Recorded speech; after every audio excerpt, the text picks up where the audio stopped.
Okay. Yeah. So this this is a quite interesting paper actually. It deals with the self-supervised audiovisual speech recognition. It's actually the latest in a series of paper from this group in Facebook. Okay.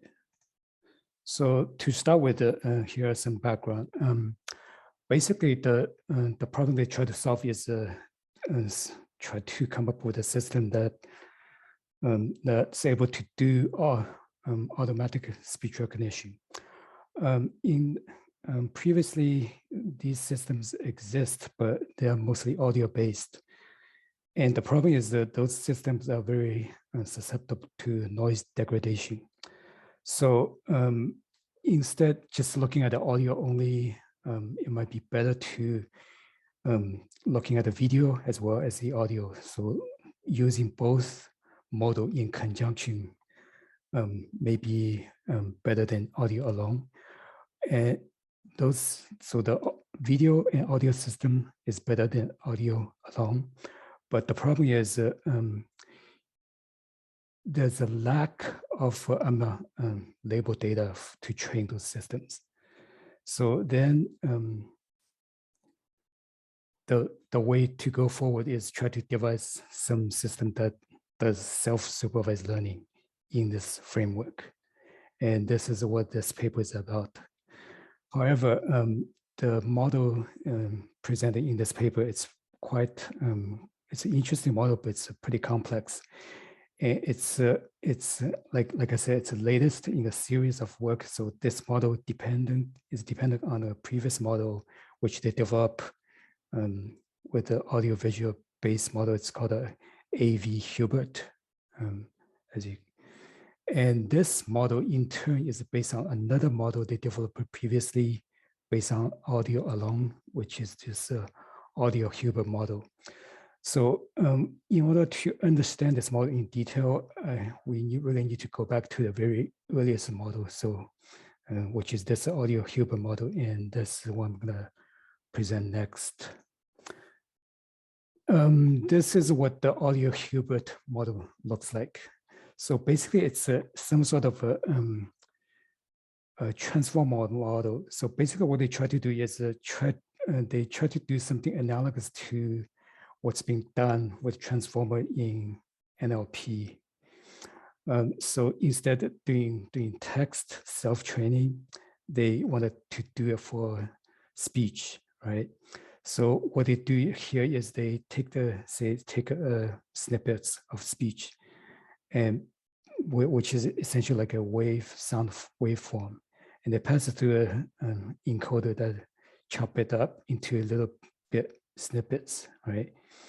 And then these little chunks of speech bits is passed through this BERT like transformer and outputs the individual, I guess, individual internal representation of those snippets, right? And then in the typical BERT scenario, you will have these would be the, I guess, the word tokens, and these would be text tokens, and then you can do self-supervised training, right? But the problem with the speech is you don't have such clear boundary between what's like you cannot chop up, or you can chop up a speech into bits, but you don't have such clear cut boundary as what you have in the text scenario, right? So how are you gonna do self-training with these little chunks? That's the problem they're facing. So they come up with an interesting way to do that. What happened really is that instead it's a two-step process. So here again, you start out with the original audio form, like a chunk or let's say a 10-second long speech, right? And previously you pass up into this encoder encoded into little chunks. That's what happened here. So it passes into this encoder, divide it into little chunks and pass through this transformer, come up with the internal representation of each little chunk, right? But on the other hand, they take they go from another direction. They take this sound waveform and they do some sort of audio signal processing. In this case, and they do this thing called a mel frequency substrate coefficient, which is some sort of audio processing that divides up the sound waveform and into little pieces and represent. I think it's like a projection internally into some sort of internal space. And what's interesting is within this internal space representation, you can project these individual chunks of audio into this space. And then you can do some sort of clustering. And in this case, they did a K-mean clustering. And what happens here is that the sounds that are similar will be clustered in together into a similar group, right? So what the end result of this clustering is these different categories of sound or internal representation of the sound, right? Where you can map the individual chunks of the speech to each one of those categories. And this is what they use to do the self-supervised learning, because once you have this mapping from the original snippets to those internal representation of the groups, you can do basically do supervised learning, right? And this is exactly what they did. So, but this is initially they did this. So they at the very first iteration they do that, but after that they stop using this mel frequency substrate coefficient. Instead, they take the internal representation from the transformer layer and use them to do the K-mean clustering. Okay, so this here, this step is I guess is some sort of initialization bootstrap, and once they have some sort of internal representation to begin with, they can do the training. And once that loop is established, they can take the internal representation directly from the transformer, right? And so on. And then they keep doing this iteration to improve. And that's how they train the system. Okay. So this is a HUBERT. Okay. This is for the basically it's for pure audio only. Now you can imagine the same system can work for visual input as well. And here is what they did next. They did this. So instead input the audio, they input like a visual. So you can. So for instance, they take a video of someone speaking, right? So and the video can be divided into each individual frames, and then they can feed this individual frames or a sequence of those frames into in this case a resonant, right? And get the internal representation again, then feed it into this transformer and get those the output of the transformer and they can do the training on that. And here again they have those categories of groupings, right? Like what they did before with the K-mean clustering. Here, instead using the audio snippets, they use the video frames, right? And they can do the training based on that. So what you have is a sequence to sequence model, same as that's being used in the NLP scenario. And then you can do things like masking the one, one of those snippets in the sequence and try to guess the results and do the training based on that, right? Now, here's where things get interesting. So because you have a video of speech, right?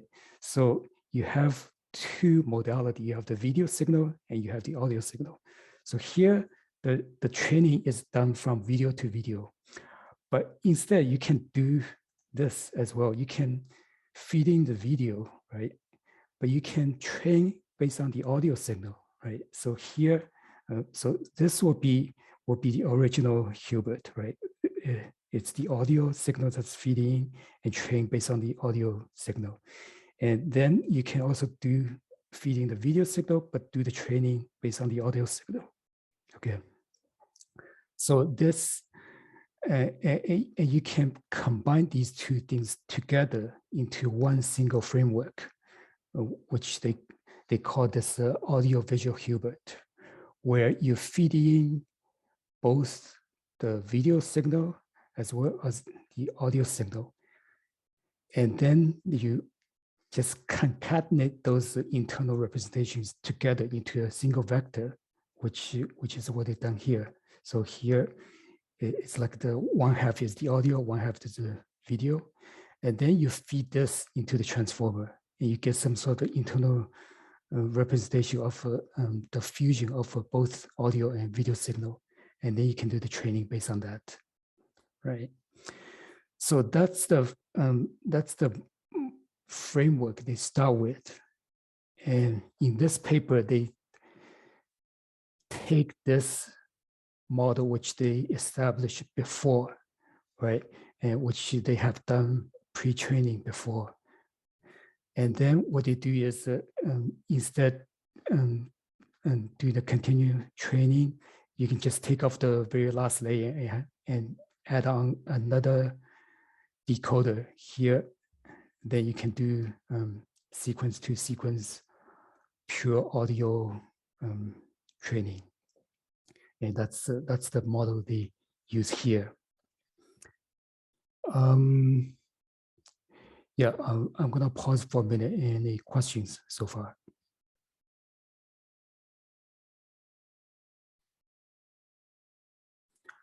Okay, if everything's clear, then I guess the next I'll let Rolf talk about the experimental setup and the results they obtain.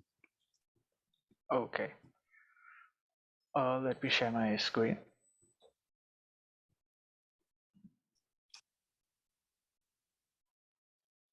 Can you all see my screen right now?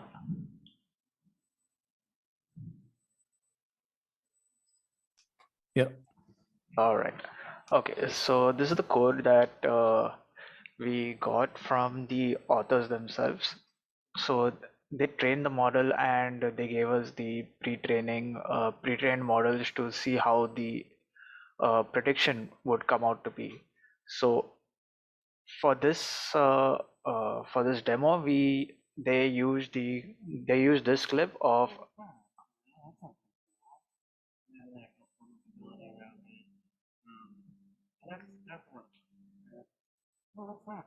so over here he's basically saying that the tune is good and he just forms a melody around it and it's fun to do that. So in this so as Sam already mentioned, it uses both the audio as well as the visual features, and while pre-training for this particular model they used noisy input augmentation. So they augmented the pre-trained data with noisy inputs.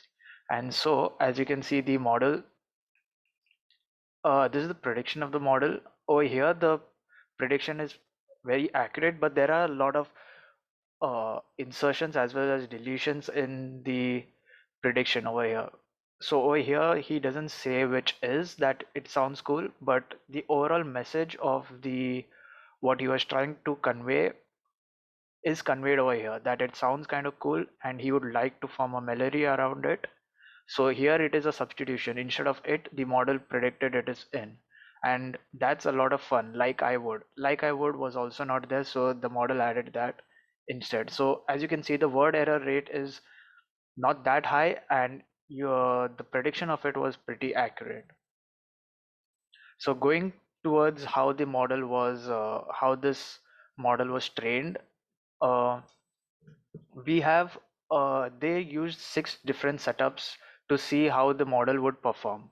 So in these setups, the first would be only pre-training it based on audio features, and then it would be pre-training based on the audio as well as visual features, which is represented by AV. Now the also with the audio part, we there's also possibility that they never pre-trained it on any data at all, and here there was pre-training with either the clean data or the noisy augmented data. So as you can see over here, this SNR is this SNR ratio, which is the signal to noise ratio, is where they input the noisy inputs from another audio into this training data at specified intervals. So they input it, over here it is inputted at minus 10 decibels, over here minus 5, and here minus 10, here 10 decibels. So they input the noisy data at these decibels in the audio, in the clip, and then feed it to the model for pre-training, and then feed it to the model. And so here they never really inputted anything and kept the audio channel clean. So over here uh, the model which contained both the audio as well as visual features performed significantly better than the model which only had the audio features. So because we inputted noise into it, the model which had only the audio features performed very bad, because it is this WER is the word error rate ratio. So word error rate. So the higher the word error rate, the worse the model is performing. So over here, if the clean and noisy data is because the only the audio because only the audio part is being taken into consideration, the word error rate is higher. But if we give the model the visual part as well, it performs significantly better. Over here too, you can see with the different noise types they have augmented. The babble, speech, and music type. If you can see over here, the audio, the model with only the audio part performed worse than the model with only the audio as well as visual parts, as it is apparent even in the speech section over here. In this table, we see what was the comparison between the previous work on the LRS3 dataset where the experiments were performed. The LRS3 dataset has around 433 hours of audio-visual speech from around 5,000 speakers. So this is like the largest available labeled audio-visual speech recognition dataset. Here the AV-HUBERT. Uh, there are two versions of AV-HUBERT now. The AV-HUBERT, which with a very small computational load, as well as the AV-HUBERT with a larger computational load. So this is pre-trained on 30,000 hours of data, and here it is pre-trained on 433 hours of data. 30 hours of data, and this is pre-trained on 433 hours of data. So in comparison to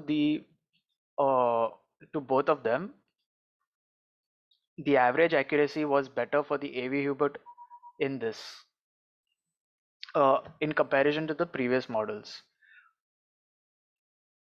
So here, the authors also use two different types of models. One is the base model, which is a smaller model compared to the larger model, which contains around 24 transformer blocks.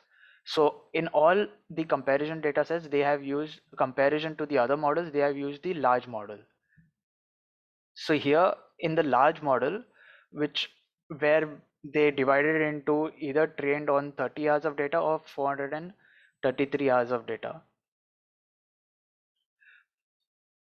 The CWER represents the training based on only clean data, and this is based on noisy data. The noisy data also contains the babble speech, different categories of noise. That is the babbles. Either a babble is added to the audio, or a speech is added to audio, or either music is added to audio. And so this 59.2 WER is an average of all of those uh, all of those error rates. So just oh yeah. So the audio visual model performed significantly better than the audio only model, as it's apparent over here. Also, the noisy model is performing better than the clean, as well as the no augmentation model, no pre-training models. This is a similar case in the case of the base model as well. So in conclusion, over here we've seen how the model, with the demo we've seen how the model predicted from an input an input audio and as well as video, and this is based on the Hubert model. And so we have a multimodal speech representation learning model where it takes into consideration the audio as well as the visual components of the video. This model was trained on like a large unlabeled audio visual speech data. So they achieved with less than 10% of labeled data, they outperformed the state of the art by roughly 50%. So this is the conclusion from the paper. Uh, so this is the end of the presentation. Any questions?